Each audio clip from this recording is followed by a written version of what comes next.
ئەمڕۆ مەڵبەندی بیستی قەرەچووغ وەکو هەموو مەڵبەندەکانی تری یەکێتی نیشتیمانی کوردستان ئێمە ئامادەکاریمان کرد بۆ بیرهینانەوەی یادی کۆمەڵکوژی براو خوشکە ێزیدیەکان لە 3 2014. ئەم ڕۆژە ڕۆژێکی بەڕاستی تاریکە لە مێژووی گەلەکەمان. خۆتان نەزانن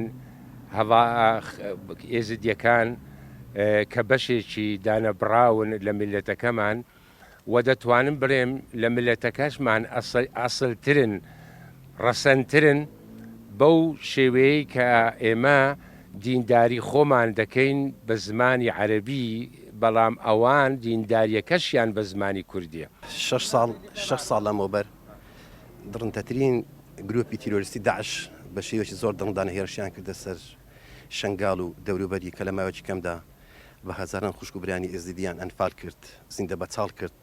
هەل بەم بۆ نەوەیە سەرکرداتی نوێیەکێتی بڕیاریدا لەو شوێنانی کە تووشی کارەسات بار بوونە وەکو مەخمور و قەراج و شوێنانە بڕیاریدا کە سەرکرداتی نوێی بڕیاریدا بەکردنەوەی بارەگا لەو شوێنانە خەباتی خۆی لەو شوێنان دەست پێ بکاتەوە کە کورد پێویستی پێویستی.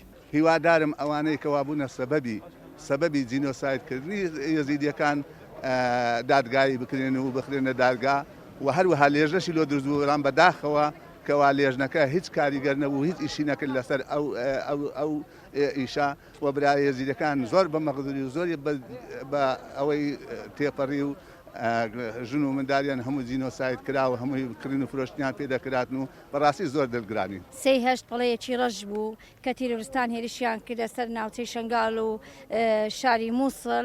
لەوێوە تاوانەکانی داعش دەستی پێکرد، لەوێوە زانیمان هێز و توانای حکوومەتی هەرێمی کوردستان بزانین تا چەندە و حکوومەتی عێراقی کە تا چەند هاوڵاتیانی سیڤیلی خۆی خۆش دەوێتن. بەداخەوە تا ئەو ساتە تێدا یادی 6 ساڵەی 3 دەکەینەوە، نە حکوومەتی هەرێمی کوردستان نە حکوومەتی ئیتیحادی هیچ هەوڵێکی داوە بۆ قەرەبووکردنەوەی زیانێکەوتوان کە 5,000 سیڤیل لە ناوچ و